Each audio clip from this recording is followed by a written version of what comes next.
ఇప్పుడే ఇక్కడికి వస్తుంటే నేను చూసిన ఒక కాంగ్రెస్ ఎమ్మెల్యే అంటుండు, మీరు నన్ను చంపేస్తే అంటే ఎలక్షన్లో ఓడగొట్టి నన్ను చంపేస్తే నేను మిమ్మల్ని చంపేస్తా గెలిస్తే అంటున్నాడు.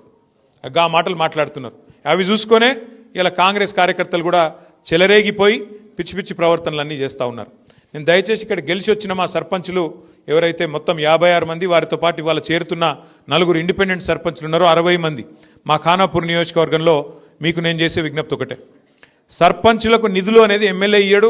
సర్పంచులకు నిధులు అనేది ఎవరో దాన ధర్మాల మీదనో వాళ్ళ ఇష్టాయిష్టాల మీద ఉండదు. మీకు ఒక విషయం అవగాహన ఉండాలి. అవగాహన ఏముండాలి అంటే, భారతదేశంలో మనకు 5 అంచెల్లో ప్రభుత్వాలు ఉన్నాయి, 5 స్థాయిల్లో ప్రభుత్వాలు ఉన్నాయి.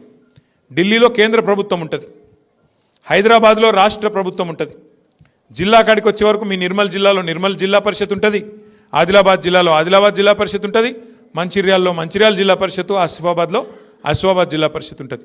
దాని కిందికి వస్తే మండల పరిషత్తు, ఇంకా కిందికి వస్తే గ్రామ పంచాయతీ. అంటే 5 అంచెల్లో కింద గ్రామ పంచాయతీ, మీద మండల పరిషత్తు, దాని మీద జిల్లా పరిషత్తు, దాని మీద రాష్ట్ర ప్రభుత్వం, దాని మీద కేంద్ర ప్రభుత్వం. ఇట్లా 5 అంచెల్లో ప్రభుత్వాలు ఉంటాయి. ఎట్లయితే ఒక రాష్ట్రానికి ముఖ్యమంత్రిగా ఒక వ్యక్తి ఉంటారో, ఆయనకు మంత్రిమండలి ఉంటుందో, అట్లాగే గ్రామానికి గ్రామ పంచాయతీకి సర్పంచ్ గారికి అదనంగా వార్డు మెంబర్లు, ఉప సర్పంచులు అందరూ కూడా తోడుగా ఉంటారు. అంటే ఏ స్థాయిలో ప్రభుత్వం ఆ పద్ధతిలో నడవాలన్న ఉద్దేశంతో, స్థానిక ప్రభుత్వాలు కూడా మంచిగా ఉండాలన్న ఉద్దేశంతో రాజ్యాంగంలో, బాబాసాహెబ్ అంబేద్కర్ గారు రాసిన రాజ్యాంగంలో మనకు హక్కులు మనకు పొందుపరచబడి ఉన్నాయి. ఇవాళ ఎవడన్నా ఎమ్మెల్యే నేను ఇందిరమ్మ ఇల్లియా, నేను ఫలానదియా అంటే మీరు వాళ్ళకి చెప్పాల్సింది ఒకటే, నువ్వు ఇచ్చేదేమి నీ సొత్తు కాదు, నీ అయ్య సొత్తు, నీ అత్త సొత్తు కాదు, రాజ్యాంగం బాబాసాహెబ్ రాసిన రాజ్యాంగం ప్రకారం నా గ్రామానికి నిధులు రావాలే, ఎట్లా ఇయ్యవు నువ్వు అని నిలదీసే హక్కు మనకున్నది.